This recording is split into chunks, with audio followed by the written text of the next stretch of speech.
Everybody likes to sin. Don't you like to sin? Yeah, all the time. I don't know. Okay. I never call that a difficult lifestyle. I still have It depends on how much sinning you do, Pilgrim. Ever since my friend Bill died, I had done my fair share of consuming various substances. I thought I had escaped the addictive traits of my family, but for me the hook came in the form of pain pills. Not being able to afford rehab, while searching the internet, I found a new drug treatment that breaks the addiction to opium. It seems like being addicted is punishment enough. I can't even begin to imagine having the law involved. I mean, how many people have you known in your life now whose lives have been affected directly by the drug war? Many people. Good people, good talented people. It makes as much sense to me to put this gifted actor Robert Downey Jr. in jail for his cocaine problem, and regretfully he certainly seems to have one, as it would have Betty Ford in jail for her alcohol problem. It's the same thing.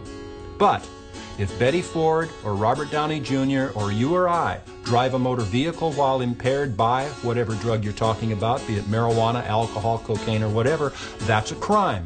Bring them to court, bring them to people like me, and we will address their actions. That's an appropriate use of the criminal justice system. The media and the drug war have a long symbiotic relationship. During the last several years, Freeway Ricky Ross's legend continued to grow. A platinum-selling rapper using the name Ricky Ross tells stories that glorify Rick's life as a drug dealer. Ricky even had his own hour-long BET special, once again proving how a war-weary country has become immune to complete government corruption. However, in late 2005, Ricky did catch a break and got his sentence reduced down to a few years.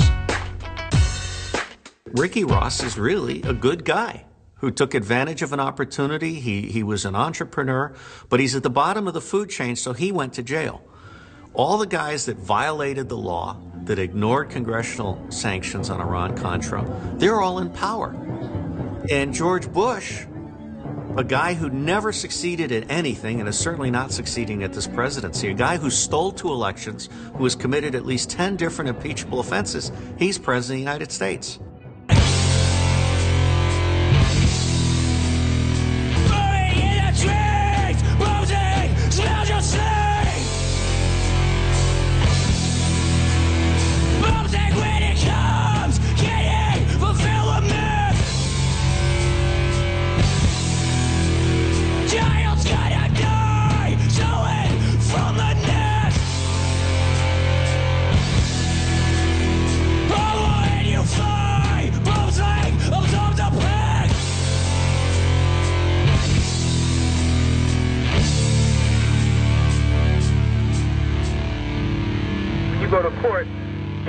Facing an all-white jury, a white judge, a white prosecutor, white court reporter. So it's kind of like a white world. DA agents, they're all white. I mean, in my whole case, I don't think that I've had one black person other than the probation officer in my whole case. I think that the drug war is the last white hope. When you break it all down and you look at it from the ground. From a federal prison. Look, I have come more than 180 degrees. I worked narcotics in South Central Los Angeles. Now I am completely and totally in favor of decriminalizing all drug use, period. Drug addiction, like alcohol addiction, is not a criminal problem. It's a medical problem, a social problem, a spiritual problem. Here we go. But, you know, the money incentive behind the drug war is so great that, you know, to shut this big machine, that rehab machine, prison machine, felonization machine, this whole other, you know, thing that they have going down is going to take a real revolution. But Emiliano Zapata once said, you know, I'd rather die on my feet than be living on my knees for the rest of my life. The next big step is the people refusing to pay taxes or to re-elect people. In fact, I see 80 million Americans getting themselves organized to the point where they can tell Congress that if it doesn't dramatically reduce what we spend on a heavy metal military, on secret intelligence, on prisons, which are actually slave farms, then these people will be fired.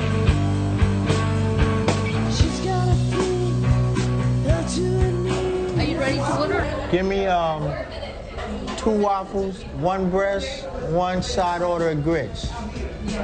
Today's headlines solely focus on the war on terror, a war they say could last 100 years. But what does this mean for the future of the drug war? The feds are listening.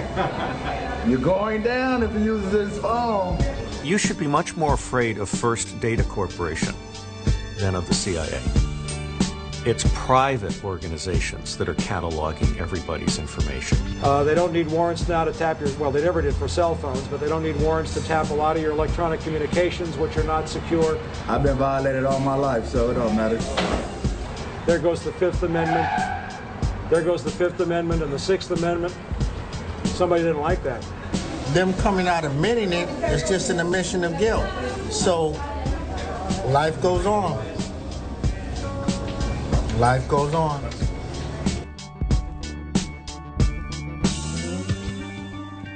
Back in Sheriff Joe's jail, the daily grind goes on. And in all honesty, as much as I wanted to hate Joe Arpaio, I was glad that some of the inmates I met were not living on my street. March time, march!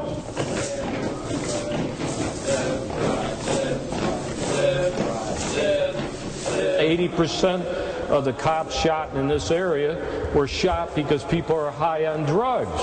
So we want to get drugs to everybody. Let them all shoot the cops.